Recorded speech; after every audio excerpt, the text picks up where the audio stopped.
Trump کی قومی سلامتی ٹیم سے ملاقات، ایران کو جلد فیصلہ کرنے کا انتباہ۔ ڈونلڈ ٹرمپ نے اپنے social media platform truth social پر جاری بیان میں کہا کہ ایران کے لیے وقت تیزی سے ختم ہو رہا ہے، انہیں فوری طور پر آگے بڑھنا ہوگا ورنہ ان کے لیے کچھ بھی باقی نہیں بچے گا، وقت انتہائی اہم ہے۔ امریکی صدر نے کہا کہ ایران نے جلد معاہدہ نہ کیا تو اسے بہت برے حالات کا سامنا کرنا پڑے گا۔ ایران کے حق میں یہی بہتر ہے کہ وہ ہم سے معاہدہ کر لے، معاہدے میں ہی اس کا فائدہ ہے، بصورت دیگر ایران بہت برے وقت سے گزرے گا۔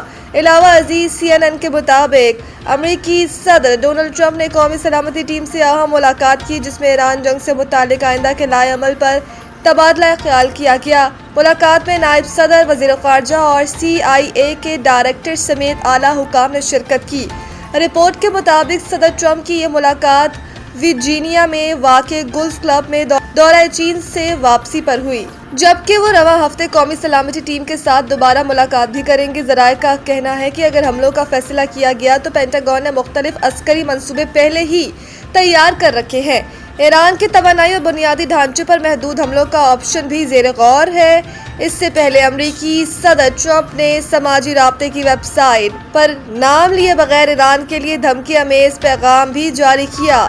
کیپشن میں طوفان سے پہلے کی خاموشی لکھا تھا۔